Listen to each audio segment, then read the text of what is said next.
আজ ঘরের সবথেকে সুন্দর জায়গা মানে আমার মন্দির ঘরটাকে আমি মেকওভার করব।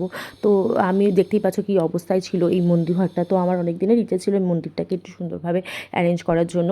তার জন্য আমি অর্ডার করে ফেলেছিলাম মিশো থেকে অনলাইনে অনেকগুলো পুজোর সামগ্রী, যার মধ্যে এই ধূপদানিটা ছিল। এটা ভীষণ ভাইরাল আমি দেখেছি, আর এটার কোয়ালিটিটা কিন্তু সত্যি বলতে খুবই ভালো এসেছিল। আর এই আর্টিফিশিয়াল ফ্লাওয়ার তোরণটা কথা কিছু বলারই নেই, কারণ এটা ভীষণ ভালো আমি রিসিভ করেছি।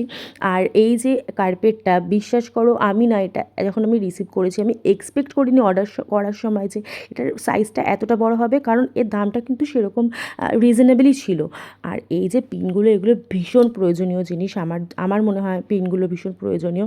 তো ওগুলো আমি অর্ডার করে ফেলেছিলাম। আর সবথেকে দরকারি যেটা আমার ছিল, আমার 4 বছর আগেকার একটা সিংহাসন ছিল যেখানে 4 জন ঠাকুর আমার ধরে যেত, কিন্তু মা তারা আর শ্রী চৈতন্যদেবকে যেহেতু পরে আমাকে একটা বাচ্চা গিফট করেছিল, তো ওই দুজনকে আমি মানে প্রায় অনেক দিন ধরেই একটা ছোটো জলচৌকির ওপরে কোনোভাবে একটা কাপড় পেতে বসিয়ে রাখতাম। তো আমার অনেক দিনের ইচ্ছে ছিল নিজেরা তো খুব সুন্দর সাজিগুজি পয়লা বৈশাখের দিনে সেরকম একটা কী বলো তো, মন্দির ঘর যদি একটা মানে সুন্দরভাবে থাকে না, তো দেখবে একটা পজিটিভ এনার্জি প্রত্যেকটা ঘরের প্রত্যেকটা মানুষের মধ্যেই পজিটিভ একটা এনার্জি কাজ করে, পজিটিভিটি কাজ করে। তার কারণে আমার মনে হয়েছিল যে আমি একটা ছোট্ট মন্দির নিয়ে আসবো যেখানে মা তারা শ্রী চৈতন্যদেবকে বসাবো, যার কারণে আমরা দুজনেই একটু ঠাকুর বিশ্বাসী, ভগবান বিশ্বাসী।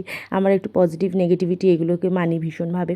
তো দুজনে মিলে যখন এটা অ্যারেঞ্জ করছিলাম, মনে হচ্ছিলো যেন আমরা ছোটোবেলায় পাজল গেম খেলতাম, পাজল গেমের মতন ঠিক মানে লাগছিলো। এতটাই এক্সাইটমেন্ট হয়ে গেছি আমি যে কথাটাও আমার জড়িয়ে যাচ্ছে। রাতটা কিন্তু তখন অনেক রাত ছিল, প্রায় রাত্রি 1টার সময় আমার বর এগুলো সব অ্যারেঞ্জ করে দিয়েছিলো। পরের দিন সকালবেলা আমরা বেশ রেডি করে পুজো দিয়ে দিয়েছিলাম। আর প্রত্যেকটা জিনিসের লিঙ্ক আমি সবাইকে কমেন্ট বক্সে দিয়ে দেবো, লাগলে তোমরা নিয়ে নিও। টাটা।